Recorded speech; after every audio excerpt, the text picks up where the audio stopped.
the incomparable. I can't tell you how happy I am to have her as my guest today. We have roses for her, but this is what they sent to me. Ethel Merman.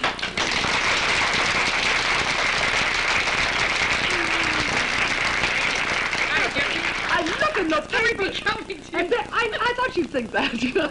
It's delightful. I noticed in the paper that you had your birthday just a couple of days ago. Yes, I did.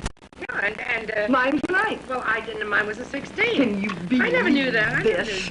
We're both Capricorns, you how about say. that? Oh, how darling. Aren't they, though? How darling. They're really great. You put these back in the icebox for me, will you, darling? Because if I don't, what will happen is that everybody will take those away from you. Catch! Sweet. Ethel, I'm so happy. You know, there's an auspicious reason for Ethel being here. Here it is, the full page in the Sunday paper up here in San Francisco. Her son is here with the American Conservatory Theater. You tell him. Yes, well, he's not performing. I mean, he's a stage manager. And I'm very, very proud of him. Eventually, he wants to direct. One thing that I like to ask people in our theater, because I've talked to a great many people in show business who say, I don't want my kids to have any part of it.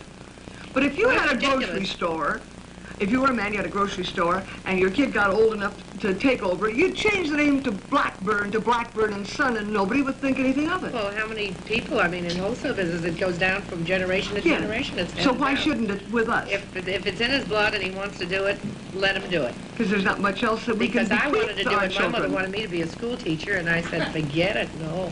I'm going to go in the theater. And I started off, you know, just doing clubs, and I did it. So. You know, I had, when David Merrick first decided to do Gypsy, Ethel was over at my house one day, and she said, you know, I want to do this. She said, I have a feeling for this. There's an awful lot in this book that is me. It's true, you know. There really and truly is, Ethel. I never had the good fortune of meeting your mother, but she must have been a fabulous person. Oh, that reminds me of this thing my sister said. Opening night, June went backstage with me to congratulate Ethel. Two of us were crying and all this, and June said, oh, Ethel, you were absolutely magnificent. You weren't mother, but you were magnificent. And Ethel said, well, after all, kid, I never met your mother. I did the best I could. Yes. Trying to capture it. You know, people have such different pictures of their mother. And frankly, I never thought of my mother as being Ethel Merman until I got to know you better. During rehearsals, really. It had nothing to do with the play. Well, I mean, she was really a driver, as you know. I mean, but there was so much, she had so much heart, and whatever she did for the girls. I mean, all out for them. They were her life. I have such funny reactions from people. Some people will say, gee, you must have hated your mother. And I don't know where there could be one word in that script that would give a person that feeling, because I loved my mother deeply. I don't know how anybody could say that they hate their mother. I got a lot of letters from people. Really? They say that I could never have written that book or that script if I had truly loved my mother. And I've always thought of it as sort of a monument to my mother. Of course, which will live forever. They invited me to come in and watch a rehearsal to have some pictures taken. And I can't go anywhere without my camera. They didn't know I had my camera because would you ever forget that furor? Oh, dear. Well, yeah, because nobody's hair was dressed and we had no makeup on. No, they weren't dressed for it. Nobody was really planning on it. We were really dressed for rehearsal. I was dressed. So wait till you see how I was dressed because they told me come on over and have your picture taken. Well, it took me 3 days to make up. Oh, come on. Hey, Marty, it takes a second, darling, for you to plug in the projector. Would you? Across the street from Minsky's, the New Amsterdam Theater. I took an elevator up to the roof, and there on the very top floor, they were rehearsing a play based on my life story. I sat in the very back row of the theater and watched them. The play was named Gypsy. That was Sandra Church, who was going to play me as a young girl, and Ethel Merman, who was going to play Mother. That walk. Like no one else in the world can walk like that. Jerome Robbins, the choreographer and director, and Sandra.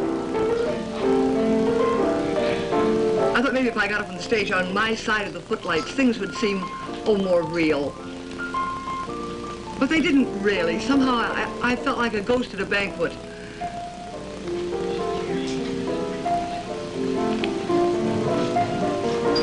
Stephen Sondheim, who wrote those wonderful lyrics, and Julie Stein, who wrote the score, and Ethel.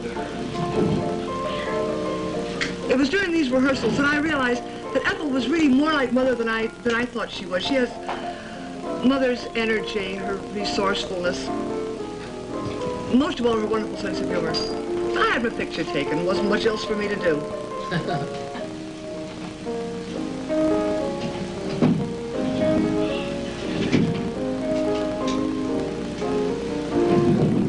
I went back out in the audience and sat in the very back row of the theater.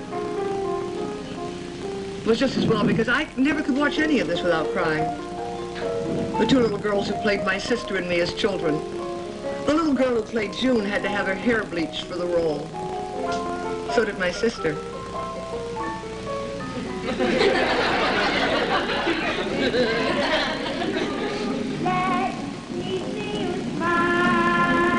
It was so easy to sit there in the darkness and imagine that I could almost hear Mother's voice calling out to me.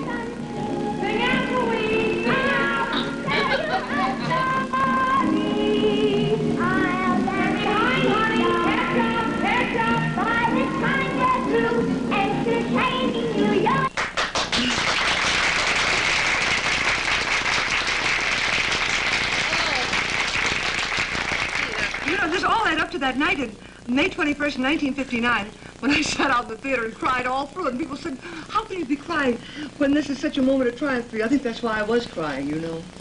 I never watched you once that I didn't cry.